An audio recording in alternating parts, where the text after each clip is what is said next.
Olá! Estamos agora na terça-feira, dia 9 de novembro de 2021, e eu quero aqui, mais uma vez, como eu faço sempre, agradecer a força, a resistência, né, de todos os meus amigos, inscritos, que me fazem comentários dos quais eu gosto muito e que eu aqui venho agradecer.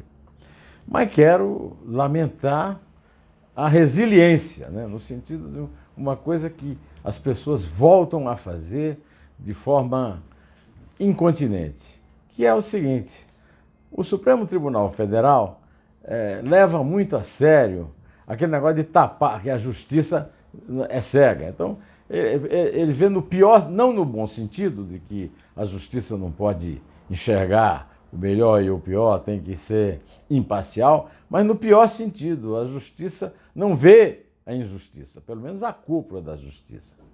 Eu não gosto muito desse negócio de dizer assim, eu não disse, mas eu tenho repetido muitas vezes, em mais de um ano, bem mais de um ano, desde que Sérgio Moro, ao sair do Ministério da Justiça, denunciou publicamente que Bolsonaro tentava interferir na gestão da Polícia Federal, querendo inclusive indicar, nomear o diretor-geral, que ele chama de DG, né?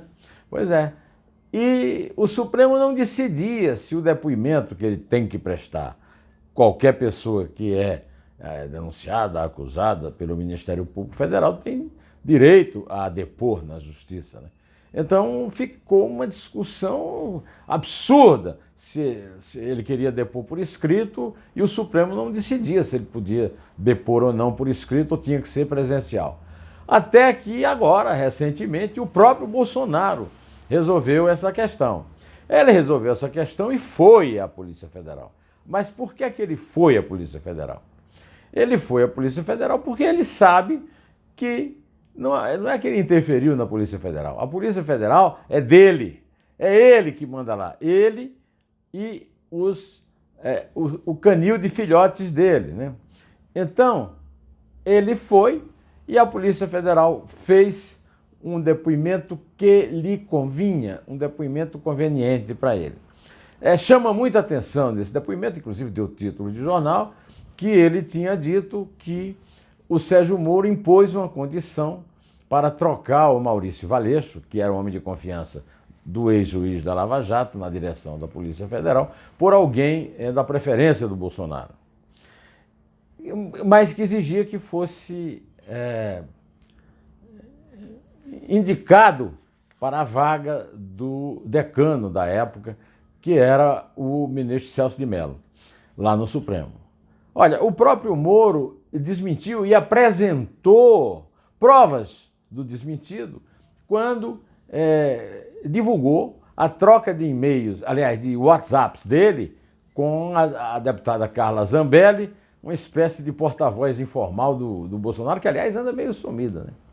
Pois é, nessa troca de e-mail, de WhatsApps, ficou claro que era uma ideia da Carla Zambelli, de quem o Moro foi testemunha de casamento aí com um cara que é o comandante dessa tal de Guarda Nacional, um coronel da PM lá do Ceará. Pois é, a ideia, nem do Bolsonaro essa ideia é a da Carla Zambelli. A Carla Zambelli achou que seria uma grande ideia propor ao Bolsonaro que ele indicasse o Sérgio Moro para o Supremo Tribunal Federal, para assim poder trocar o diretor da PF e fazer lá o que queria, porque ele precisava ter controle sobre os inquéritos na PF, sobre o filho dele, o Jair Renan, o único filho homem que não é político na família, né? Muito embora já esteja metido aí em maracutaia, né? Bom, a resposta do Moro está lá, registrada, foi mostrada em todos os jornais, nas televisões, né? Prezado, eu não estou à venda.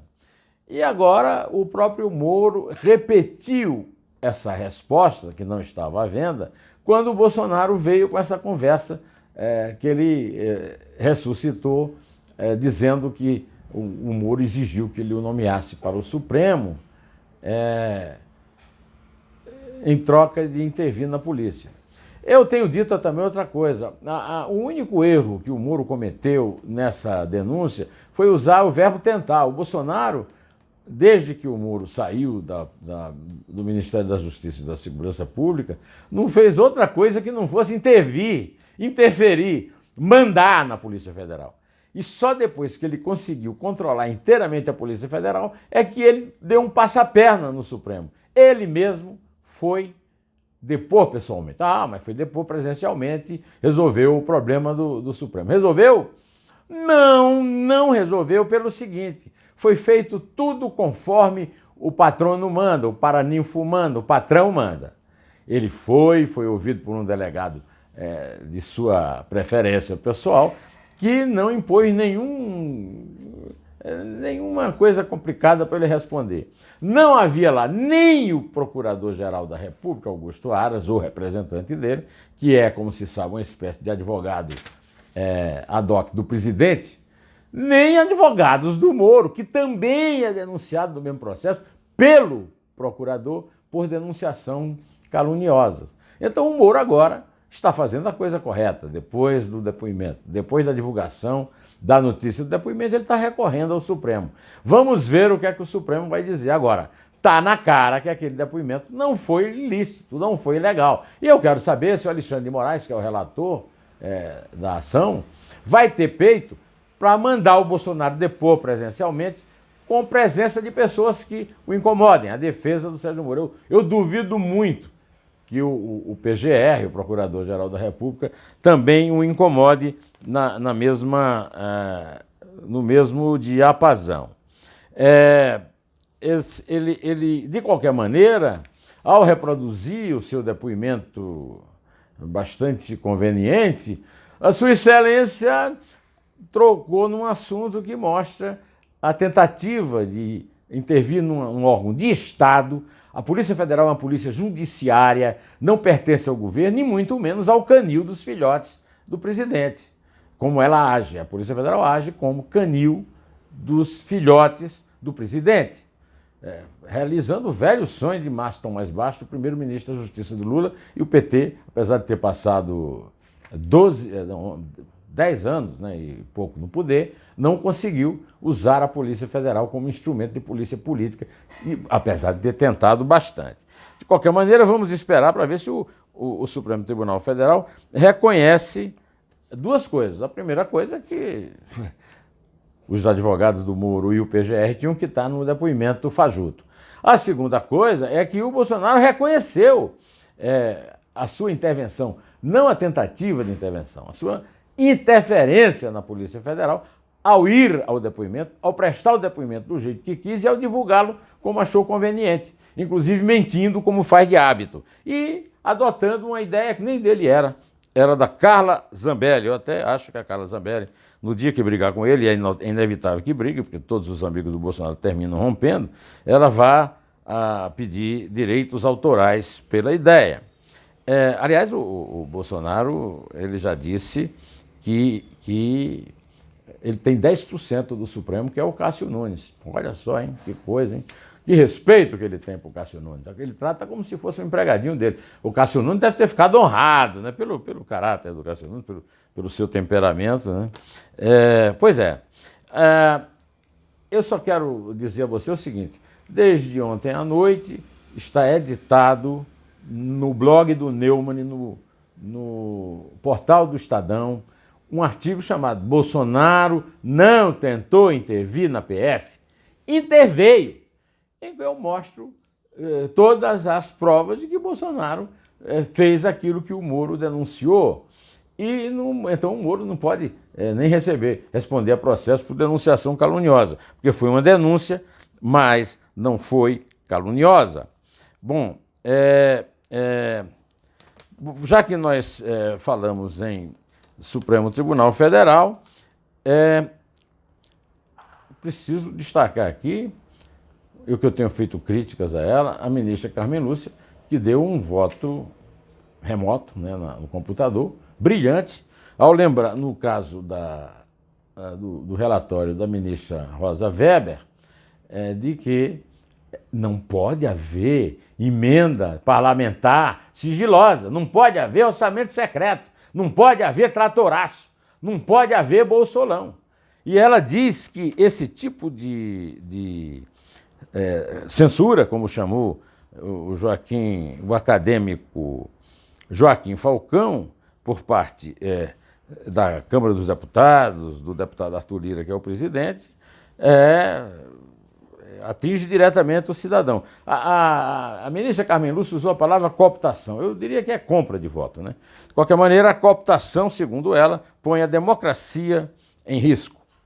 E o Globo publica em manchete, nas suas redes sociais, no seu perfil na internet, que um caso escandaloso, né? O Arthur Lira, presidente da Câmara dos Deputados, mandou emendas de 3.800.000 para a Prefeitura de Barra de São Miguel, ocupada pelo pai dele, Benedito Lira, que foi deputado já de herança do avô, João Lira, né?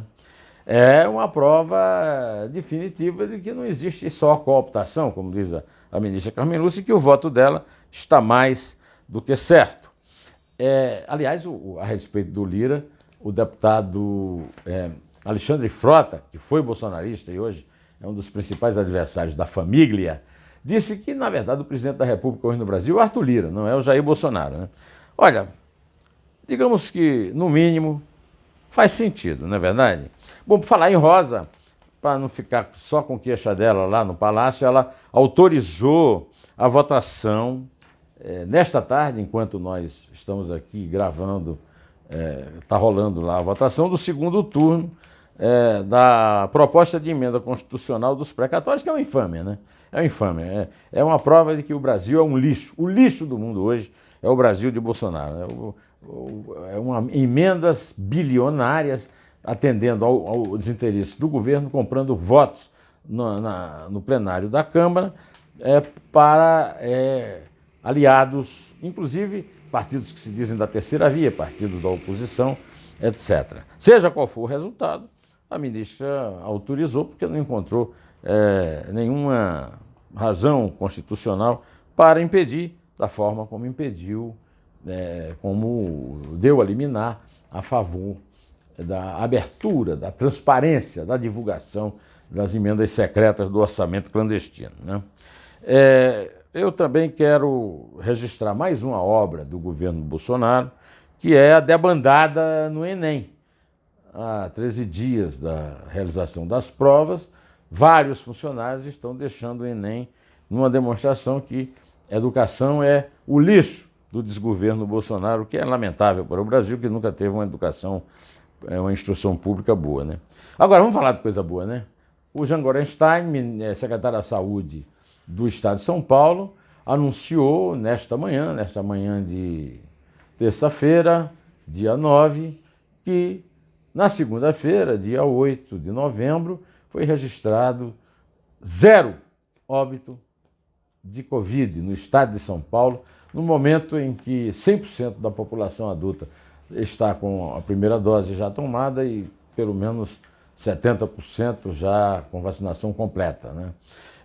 O que eu registro, eu ouvi inclusive uma entrevista do Gorenstein na Rádio Eldorado hoje, quando eu estava me preparando para entrar com o meu comentário, e ele comentou a participação do governador João Dória, do PSDB, nessa luta pela vacina, e eu também tenho dito até que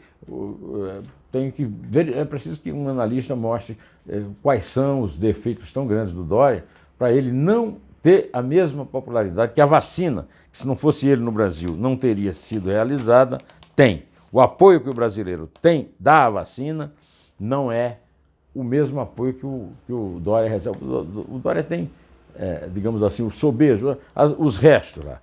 Inclusive, neste momento em que o seu principal competidor, que é o Eduardo Leite, governador do Rio Grande do Sul, soldado do Aécio, que é bolsonarista, está se mostrando um bolsonarista com os seus fiéis aliados votando a favor do governo na infame PEC do calote infinito. A respeito do calote infinito, estarei escrevendo, estarei publicando no Jornal Estado de São Paulo, na página 2 de opinião, um artigo sobre a mentira na República dos Velhacos. É velhacaria pura, né? Vai publicar amanhã, na página 2 do Estadão, amanhã, quarta-feira, dia 10. Você vê como a Isabel é importante na minha vida, em tudo, né?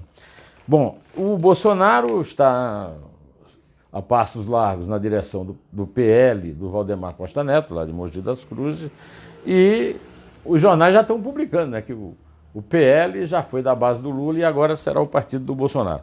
Para evitar quaisquer tropeços, o Carlos Bolsonaro já está apagando, que é um costume dele, todas as mensagens contra o PL, ladrão, corrupto, mensalão e tal, nas redes sociais. E eu quero também dar uma outra notícia, que é o Bolsonaro reagindo a quem cobrou a sua entrada no PL. Ele perguntou, quer que eu fale com o PSOL?